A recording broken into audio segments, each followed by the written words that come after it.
This extensive lockdown has left us craving for meeting friends, family, and loved ones. While some of us spend 6 hours a day on Zoom calls, many are addicted to mobile phones, iPads, and other digital devices. But is there a limit to the screen time?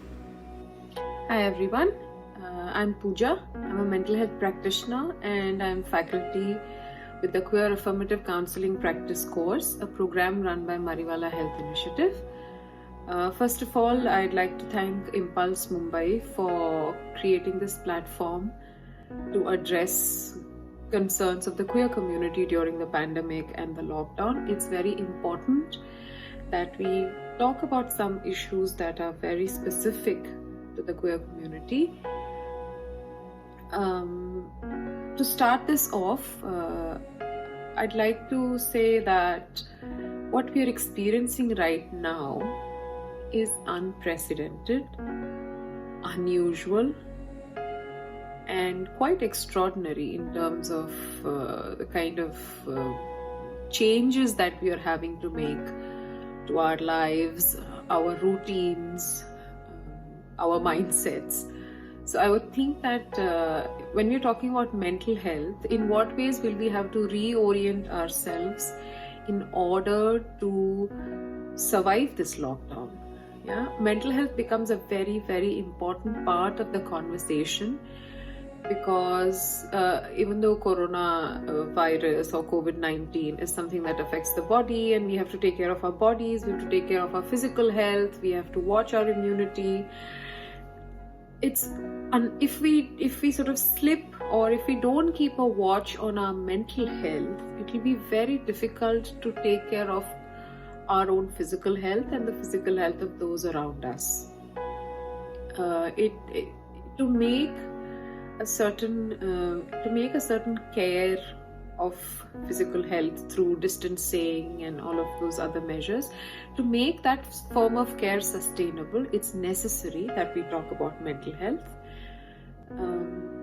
And as I said earlier, that these are extraordinary times. And what does that mean? It means that we could not have been prepared for this. And that's okay. It's okay to not go into a lockdown or a pandemic feeling mentally or emotionally unprepared. There was no way you could have prepared for what's happening right now.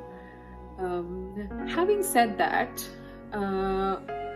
what we now need to figure out is what do we need to get through these times? What do we need? What should we do?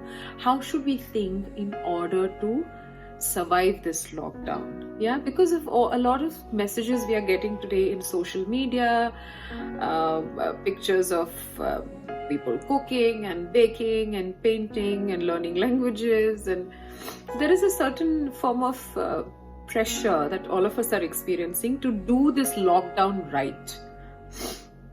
So that we have to ace this lockdown, we have to win this lockdown. I think it's time all of us took a step back and told ourselves that we have to get through this lockdown. We have to survive this. We have to, in the best ways possible, in the most manageable ways possible for ourselves. Yeah, what we have to figure out is how to get through these times. This is not a time for excellence. This is a time for survival. This is a time for struggle. This is a time to together get through, as I said earlier. So, and then if we ask ourselves that question, it might lead us to newer, more customized answers for ourselves. It might lead us to answers that are more about us, that are more about the kind of people we are, that is more about the kind of individuals we are, rather than trying to conform to any sort of larger external pressure to do things a certain way. Yeah. So I think if we keep this larger sort of an approach to the pandemic and the lockdown in mind, we can move on to figure out how we would like to operationalize this approach. How do we want to operationalize this attitude to the lockdown?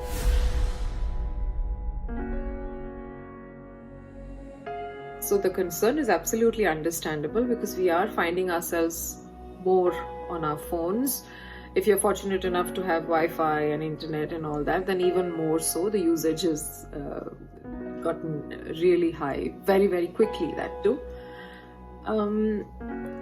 Now, it would not help us if we just thought of minimizing usage without understanding what's going on here right now. Why are we turning to our gadgets so much more right now than before?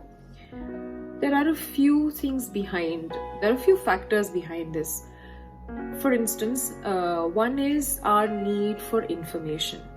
Yeah, when you're experiencing a pandemic, when you're experiencing a lockdown, there are things you need to know, there are things you want to know in order to prepare yourself better.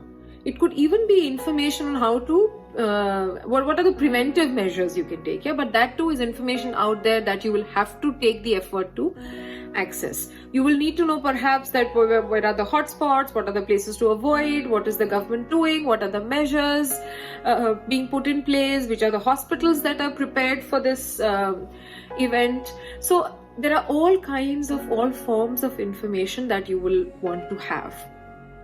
And that need is really strongly felt at this moment, and that's probably why you're accessing your screens.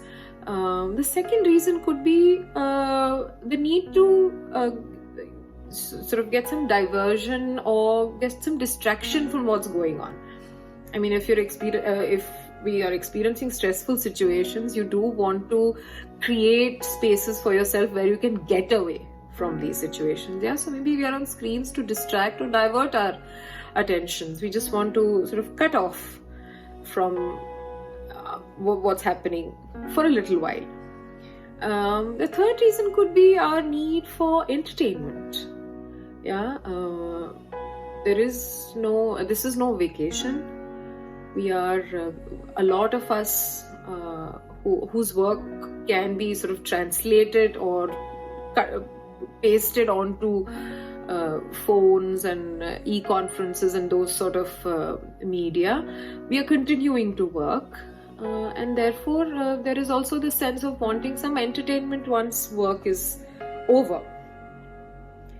Now, I'm not saying that those who are continuing to work are the only ones needing entertainment.